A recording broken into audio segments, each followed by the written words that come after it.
ölüm korkunusunda turgan enemdin mыйзам hukukun korgоо üчүn келдим. Качандан бери биздин мыйзам жарандарга эмес, мандаты бар сыйынтыктарга иштеп калган.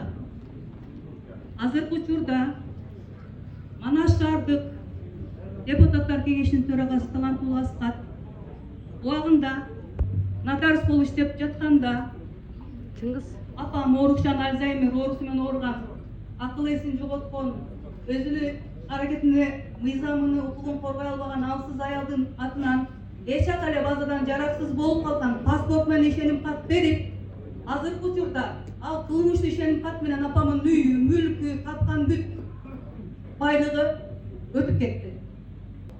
Прокуратурага, Манаш шаар прокуратурасына 6 айдан бери чуркап жүрөм, бирок эч ким мени карабай атат. Бул жерде Аскат Булут таланттын мандаты, саясий карьера, акчасы бул эненин өмүрүнөн, ден соолугунан өтө кымбат болуп туруп атат.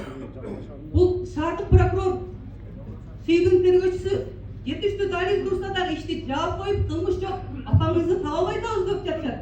Сот прокурор, обул прокурор өзүңүздүн жеке көзүңүзгө алып, Тилек мырза өзүңүз жеке көзүңүзгө алып коюңуздарды суранам. Декабрь күнү мага Жапарова Монускан келип кайрылган. Өзүнүн атында үйү болгон. Ал менин кызымдын атындагы үй. Кызым Россияда иштеп жүрүп, ошол үйдү салган деди.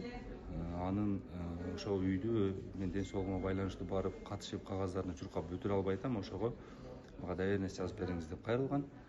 Өзү паспорту менен келген, аны текшерип, ал өзүн ошол мен нотариалдык действиям, иш аракетим апасынын атындагы үйдү кызына өткөрүп берүү үчүн кызынын эгизине доверенность жазып берген.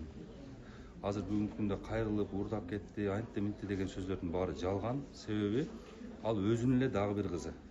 Ошо эненин өзүнүн эле дагы бир кызы. Бул жерде ошо өздөрүнүн үй бүлөнүн арасында үй талаш маселеси болуп аткандыктан эми азыр бизге ушинтип арыздар менен кайрылып, укук органдарына кайрылып атат. Ал боюнча мен барып өзүм көрсөтмөмдү бергенмин, суракка чакырылгам. Именно ал ошол материал боюнча көрсөтмөмдү бергенмин. Эч кандай ал жерде мыйзам бузуучулук же болбосо бир кара ниеттик эч кандай ой болгон эмес.